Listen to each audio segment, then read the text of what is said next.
μέσα στο οποίο ως μοναχός αναγεννηθήκατε και καθιερωθήκατε. Με αισθήματα πέραν της χαράς, βαθυτά του σεβασμού και εξιδιασμένης τιμής, υποδεχόμαστε σήμερα τον άρτη εκλεγέντα και προσφάτως κατασταθέντα στην Ιερά αυτή Μητρόπολη, ως πνευματικό πατέρα και εμπνευσμένο Ιακωστρόφο, τον σοφιζόμενο και φρενόμενο αυτή τη στιγμή εις των οίκων του Πένθους και της Χαρμολύπης, τον Μητροπολίτη Κύριο Γεώργιο, εις διαδοχήν του κατά πάντα αξίου προκατόχου του, Κυρίου Αγαθονίκου, του δεινών δοκιμαζομένου από ανίατη ασθένεια. Με ιδιαίτερη επίσης συγκίνηση πληροφορηθήκαμε ότι επελέξατε την Ιερά Μονή μας για να πραγματοποιήσετε την πρώτη μετά την ενθρόνησή σας επίσημη επίσκεψή σας. Όπως ο ιερεύς πριν αρχίσει την Θεία Λειτουργία παίρνει καιρό και προσκυνά τις εικόνες και τα ιερά λείψανα, έτσι και εσείς πριν αναλάβετε το μεγάλο έργο της κτηματορίας σας, θεωρήσατε σωστό να προσκυνήσετε τον Πανάγιο τάφο του Μεγάλου μας Οσίου Δινοσίου και τα πολλά ιερά λείψανα που θησαυρίζονται στην Ιερά Μονή του. Γνωρίζουμε σεβασμιότατε ότι αγαπάτε τον μοναχισμό. Μοναχός και εσείς με εμπειρία κοινοβιακού μοναχισμού καθώς και της παραδοσιακής πατερικής ιστορίας του, αλλά και με γνώση ακαδημαϊκής παιδείας, γίνεστε αληθινός μεταφορέας της πνευματικής του προσφοράς μέσα στην Εκκλησία. Σε αυτήν την πραγματικότητα στηρίζουμε τις χριστές ελπίδες μας, ότι στο πρόσωπό σας ο μοναστικός αστερισμός αυτής της Μητροπόλεως, ανδρός και γυναικείος, θα έβρει τον ακίμητο φρουρό της μοναχικής παραδόσεως, στον φιλόρτοργο πατέρα και τον ανίστακτο προστάτη των μοναστικών δικαίων. Ιερά Πατριαρχική και Σταυριακή Μονή μας, ιδρυθείς από τον Άγιο Διονύσιο τον Ενολύμπο και ανήκουσα στην δικαιοδοσία του Οικουμενικού μας Πατριάρχου κ. Βαρθολομαίου, μνημονεύουσα του ονόματος αυτού στις Ιερές Ακολουθίες, δεν είναι αποκομμένη από τον κορμό των Ιερών Μονών της Ιεράς Μητροπόλεως. Είναι γνωστή σύμφωνα με την Πατριαρχική και Συνοδική Πράξη του 1928 η παραχώρηση επιτροπικών της διοικητικής εποπτείας στην Εκκλησία της Ελλάδος και της τοπικής Εκκλησίας. Γι' αυτό σας υποδεχόμαστε εις τα σαυλάς της Ιεράς Μονής μας με αισθήματα ιικής χαράς ως πατέρα και προστάτη μας. Με αυτές τις απλές σκέψεις στρέφουμε το νου και την καρδιά μας προς τον Αρχιεπίμενα Χριστό μας και ιηκώς παρακαλούμε τον Δεσπότην και Αρχιέρεα ημών, Κύριε φύλατε εις πολλά έτη. Αμήν. Αμήν. Πανασυλλογιότατε Άγιε Καθηγητέ, σεβαστοί πατέρες, είμαι ιδιαίτερα συγκινημένος που βρίσκομαι στην ιερά αυτή μονή του Αγίου Διονυσίου του Ενολύμπο, συνοδευόμενος μετά τη Θεία Λειτουργία από τους σεβασμιωτάτους αρχιερείς που ήρθαν από διάφορα μέρη του κόσμου προκειμένου να συμμετάσχουν ως φίλοι προσωπικοί στην τελετή της ενθρονήσεως. Και παρέμεινα σήμερα για την τέλεση της Θείας Λειτουργίας, τον Ιερό Καθεδρικό Ναό της Θείας Αναλήψεως. Και όπως πολύ σωστά είπατε, η πρώτη επίσκεψη επίσημη γίνεται εδώ, στην Ιερά αυτή Μονή. Και αυτή η επιλογή ασφαλώς και δεν είναι τυχαία, όπως καταλαβαίνετε. Είναι μια συνειδητή επιλογή, όχι μόνο για τη χάρη και την ευλογία του Μεγάλου Οσίου Πατρός ημών Διονυσίου, του Κοινοβιάκου, όπως τον αναφέραμε εμείς στη Βέρεια όταν τον μνημονεύαμε, και διότι γνωρίζετε πολύ καλά ότι ο Άγιος Διονύσιος συγκαταλέγεται και μεταξύ των τοπικών Αγίων της Κήτεως Βερίας, άρα και της Ιεράς Μητροπόλεως Βερίας, Ναούσης και Καμπανίας, και όλη αυτή την 20ετία κατά την οποία διεικόνησα στην Ιερά Μητρόπολη Βερίας, τον μνημονεύουμε ανελιπώς στις Ιερές Ακολουθίες ως ένα των τοπικών Αγίων, με την έκφραση του Οσίου και Θεφόρου Πατρός ημών Διονυσίου του Κοινοβιάρχου του Ενολύμπου. Δεν είναι τυχαία λοιπόν η επιλογή, είναι απολύτως συνειδητή, που οφείλεται αφενός μεν στην κοινή συγγένεια που υπάρχει μεταξύ των δύο αυτών γειτονικών ομόρων νομών, Ιερίας και Ημαθίας, που μεταξύ των άλλων συνδετικών δεσμών ο Άγιος Διονύσιος κατέχει μια κεντρική και εξαιρετική θέση. Αλλά και διότι βεβαίως οι απαρχές της πνευματικής μας ζωής οφείλονται στο μοναχισμό και ως Εκκλησία, αλλά και προσωπικά, το μικρό παιδί, επισκεπτόμενος το Άγιον Όρος και ιδιαίτερα την Ιερά Σκήτη της Μικράς Αγίας Άνης, όπου στην κυριολεξία μεγάλωσα παρά τους πόδας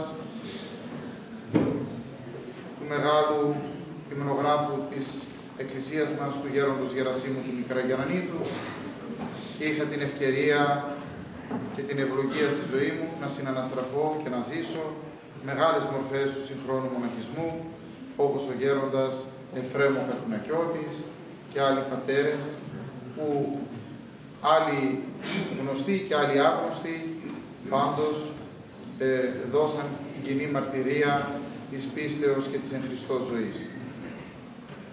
Ευχαριστώ πάρα πολύ για την εγκάρδια αυτή υποδοχή παρακαλώ πολύ να εύχεστε όσιος πατήρ ημών Διονύσιος να ευλογεί την αρχιερατεία μου και να με φωτίζει ώστε οι αποφάσεις και οι πράξεις που αρχιερατικός θα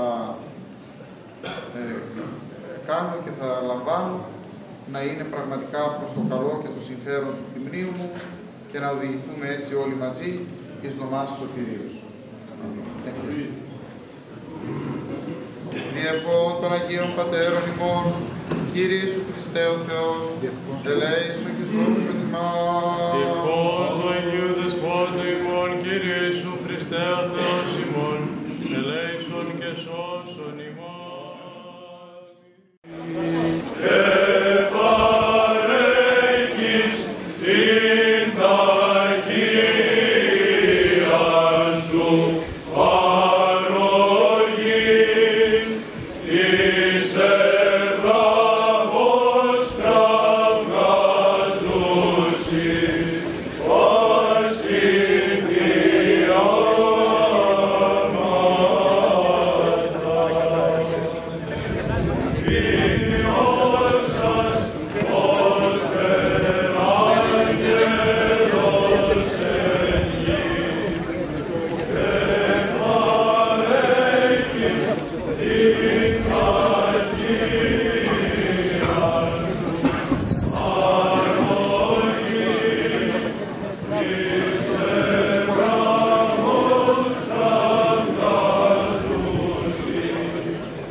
Κύριε Λέησον, Κύριε Λέησον, Κύριε Λέησον, Δέσποτα Άγιε ευλόγησον. Χριστέ ο Θεός ευλόγησον την βρόση και την πρόσωπο τους, ότι Άγιος η πάντοτε νυν και αεί και εις τους αιώνας των αιώνων. Αμήν.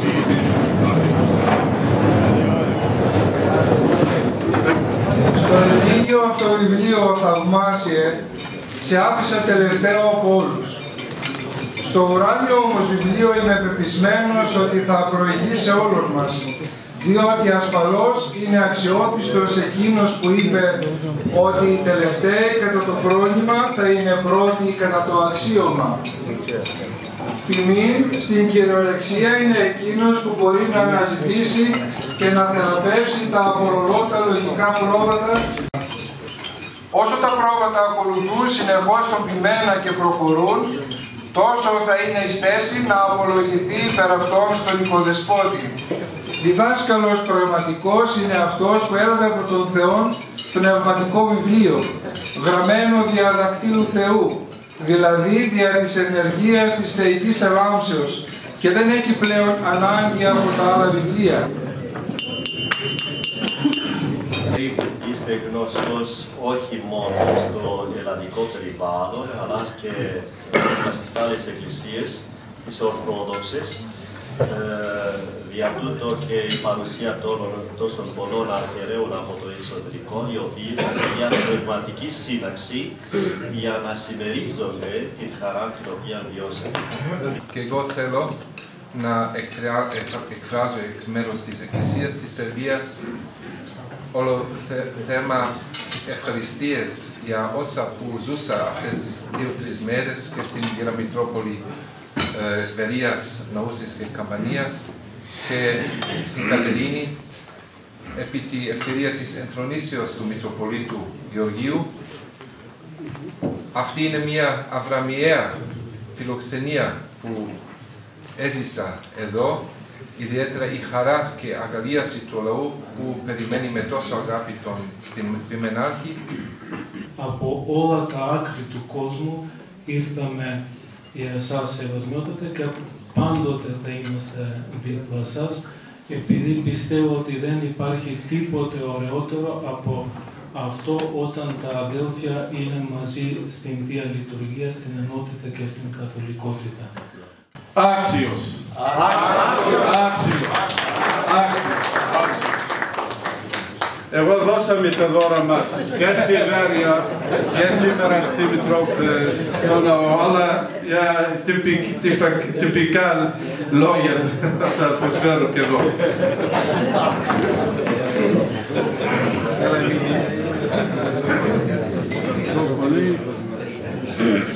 Τίποτε δεν είναι. Είναι μια ένδειξη για την αγάπη μεταξύ μας. Από την τράπεζα και μετά από τη μεγάλη πανήγυρη της ενθρονήσεως του Σεβασμιωτάτου, και εμείς σαν μονή θέλουμε να προσφέρουμε ένα απλό και ταπεινό δώρο, ένα εγκόρπιο που έχει την εικόνα του Αγίου Δενησίου πάνω, και θα σας παρακαλούσα να το βάλετε όσο είστε στα όρια της μονής.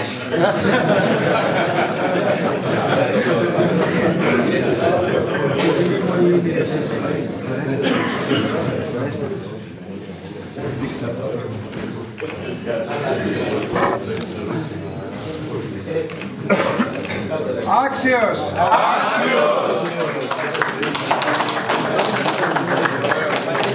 Επίσης, ένα βιβλίο του σεβαστού μας γέροντος Αθηναγόρα, που έγραψε την αυτοβιογραφία του, ουσιαστικά είναι η ιστορία της Εκκλησίας της Ελλάδος για 50 χρόνια, και επιγράφεται όσο δεν πήρε ο άνεμος.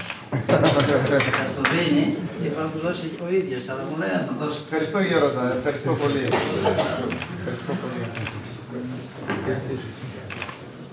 Έχουμε την αρχιερετή μου να μην την πάρει ο άνεμος.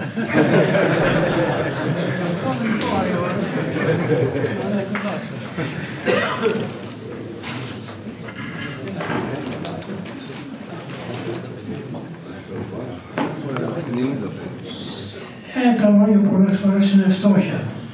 Ύστερα από το πλούτο της χάριτας που ζήσαμε, μην πω λόγια και σας ποχύνω. Σας ευχαριστούμε. Να μας ζήσει ο Δεσπότης, όλα γίνονται για τον Δεσπότη μας.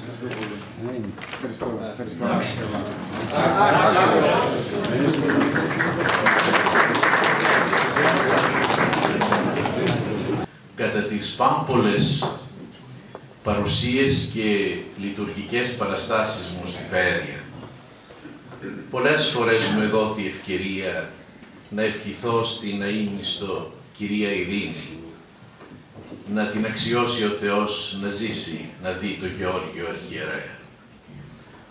Της το ευχόμην από καρδιάς.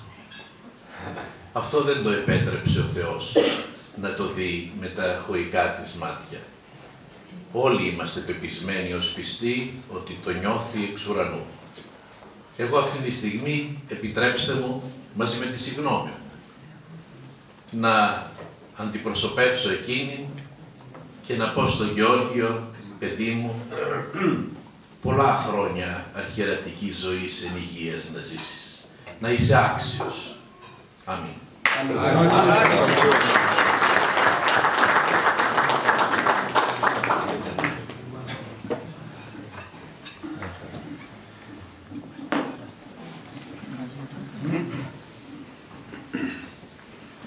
Δεν έμαθα να μου κρατούν το μικρόφωνο ακόμη. Ίσως πρέπει να το συνηθίσω. Ευχαριστώ πάρα πολύ. Είναι αλήθεια ότι αυτές τις ημέρες έγινα αποδέκτης πολλής αγάπης, πολλού ενθουσιασμού, πολλών αισθημάτων, πηγαίων, του ποιμνίου μου, των φίλων μου, των παλιών ενωριτών μου, των μαθητών μου, των συναδέλφων μου, των Αγίων Αρχιερέων. Είναι αλήθεια ότι στην Ελλάδα η χειροτονία ενός επισκόπου γίνεται αμέσως μετά την εκλογή, μπορεί και την επόμενη, τη μεθεπόμενη μέρα, όπως συνέβη με τη δική μου, με αποτέλεσμα πάρα πολλοί φίλοι αρχιερείς, πολλοί εκ των παρισταμένων, να διαμαρτύρονται γιατί το κάνατε τόσο γρήγορα, δεν μπορέσαμε να έρθουμε, δεν προλάβαμε, δεν προλαβαίνουμε να κόψουμε εισιτήρια κλπ. Και 3 αρχιερείς που έλαβαν μέρος στη χειροτονία μου, ο Άγιος Λεμεσού από την Κύπρο, Αθανάσιος, και οι επίσκοποι Δημήτριος και Ηλίας, βοηθοί επίσκοποι του Σεβασμιωτάτου Μητροπολίτου Αρκαδίας από τη Συρία και το Λίβανο, διακινδύνευσαν να ταξιδεύσουν 2-3 μέρες πριν την εκλογή, προτού γίνει η εκλογή δηλαδή ουσιαστικά, ίσως έχοντας εσωτερική πληροφορία ότι οπωσδήποτε θα γίνει η εκλογή, δεν το γνωρίζω, μάλλον από το περίστημα της αγάπης τους και την επιθυμία τους να συμμετάσχουν σε αυτό το γεγονός. Πραγματικά λοιπόν δέχτηκα έναν καταιγισμό τηλεφωνημάτων, μηνυμάτων, μέσω του διαδικτύου, τα email που λέμε κλπ. Πότε θα είναι η ενθρόνηση, να έρθουμε στην ενθρόνηση, και αισθάνθηκα, είναι αλήθεια, μια μηχανία, γιατί δεν ήθελα να παρεξηγηθεί κιόλας η αίσθησή μου να έχω κοντά μου τόσους πολλούς και καλούς φίλους, σαν μια διάθεση καινοδοξίας ή μεγαλομανίας ή οτιδήποτε άλλο. Αλλά πώς μπορεί κανείς να βάλει στην άκρη μια γνωριμία Υιού προς Πατέρα 30 περίπου και πλέον ετών, όπως είναι η σχέση δική μου με τον Άγιο Σεβαστίας, ή μια φιλία 25 ετών, όπως είναι η σχέση μου με τον Άγιο Αρκαδίας και τον πατέρα Γιαροσλάβ, γιατί δεν μόνο οι αρχιερείς, είναι και οι ιερείς. Είναι νέος αυτός. Ναι. Γιαροσλάβ ήταν, εγώ είναι τα επίσκεψη που τον γνώρισα. Ναι. Ή ακόμη από το 89, σχεδόν 87, που γνωρίζω τον Άγιο Ρεμεζιανής, νέο τότε μοναχό, διάκονο, ίσως στη Μονή της Αγίας Θεοδόρας. Τον Άγιο Κάτω Δουνάβιος, 25 χρόνια, νέος επίσκοπος τότε και εγώ νέος διάκονος. Ή τι να πω για τον Άγιο Σαμαρίας που τον ξέρω από τα παιδικά μου χρόνια και έχει επανειλημμένος την καλοσύνη να με φιλοξενήσει στα Ιεροσόλυμα, όπως και να φιλοξενηθεί στο σπίτι μου. Τι να πω, πραγματικά δεν αισθάνομαι άξιος τόσης πολλής αγάπης και τόσων πολλών δώρων. Καθηγητές του Πανεπιστημίου από την Αθήνα, από το εξωτερικό, συνάδελφοι, φίλοι, φοιτητές που ήρθανε και στην Αθήνα ταξιδεύοντας όλη νύχτα για τη χειροτονία και επιστρέφοντας πάλι με τα λεωφορεία. Πραγματικά εκείνο το βράδυ της χειροτονίας δεν μπορούσα να κοιμηθώ όχι από το άγχος και την αγωνία, αλλά διότι σκεπτόμουν ότι 400 περίπου άνθρωποι με λεωφορεία ταξιδεύουν, άλλοι από τη Θεσσαλονίκη, άλλοι από τη Βέρεια και άλλοι από την Κατερίνη, είναι πολύ παρόντες οι πατέρες, ταξιδεύουν για μένα. Δεν είναι εύκολο πράγμα εσύ να κοιμάσαι και να ξέρεις ότι εκείνη την ώρα τόσοι άνθρωποι ταξιδεύουν για να έρθουν σε ένα γεγονός, το οποίο βέβαια δεν είναι προσωπικό, είναι ένα εκκλησιαστικό γεγονός, αλλά βεβαίως με επίκεντρο τον εαυτό σου.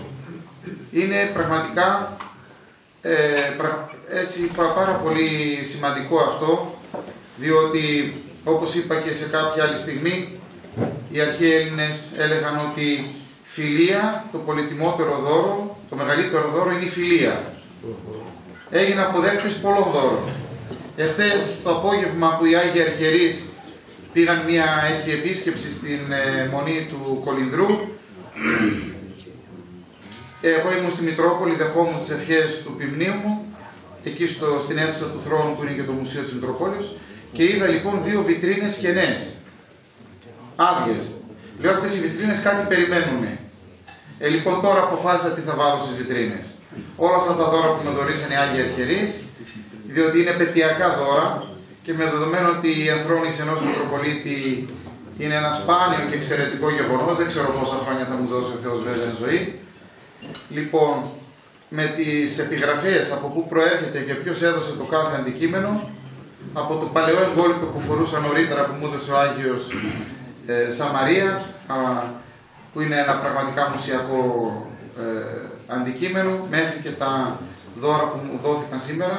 Θα γραφούν όλα με τις επιγραφές και τις ενδείξεις του καθενός, προκειμένου να μπουν σε αυτήν τη βιτρίνα και να τα φορώ βεβαίως, αλλά και να μείνουν στην ιστορία ως τα ορατά σημεία ενός ιστορικού γεγονότος, ενός εκκλησιαστικού γεγονότος που έγινε με την διορθόδοξη αυτή παρουσία και συμμετοχή. Και αυτό που είχα πει, όντως το εννοούσα, που είπε πρωτήτερα ο Άγιος Μπιαλιστό και μας μετέφρασε ο Πετρή Γεροσλάβ, ότι εδώ οι αρχιερείς, το τονίζω και πάλι, δεν ήρθαν επειδή κάποιος τους έστειλε και υποχρεωτικά ήρθαν σαν αγκαρία, ούτε από υπηρεσιακό καθήκον. Ήρθαν πραγματικά από μεγάλη αγάπη, κάνοντας ορισμένοι και πολύ κοπιώδη και μακρά ταξίδια, διότι είναι και χειμώνας και όπως ξέρετε δεν υπάρχουν πάντοτε απευθείας πτήσεις προκειμένου να έρθει κανείς. Σας ευχαριστώ πάρα πολύ. Εκτιμώ την αγάπη και την παρουσία σας. Ζητώ τις προσευχές σας, προκειμένου από αύριο που θα μείνω μόνος πλέον στο Επισκοπείο, με τον καταιγισμό των προβλημάτων και των υποθέσεων που θα πρέπει να διευθετήσω, κοιτώντας όλα αυτά που κατεβαίνω που και που στο μουσείο, να βλέπω αυτή τη βιτρίνα και να παίρνω θάρρος από την παρουσία σας και την προσευχή σας. Σας ευχαριστώ πάρα πολύ.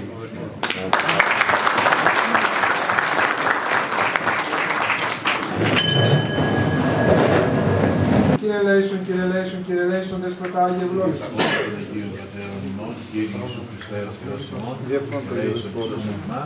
Αμήν. Που φύγετε, πιστεύουμε για όλους και από ένα δωράκι. Πρώτα από τους αρχιερείς και μετά από τους άλλους πατέρες.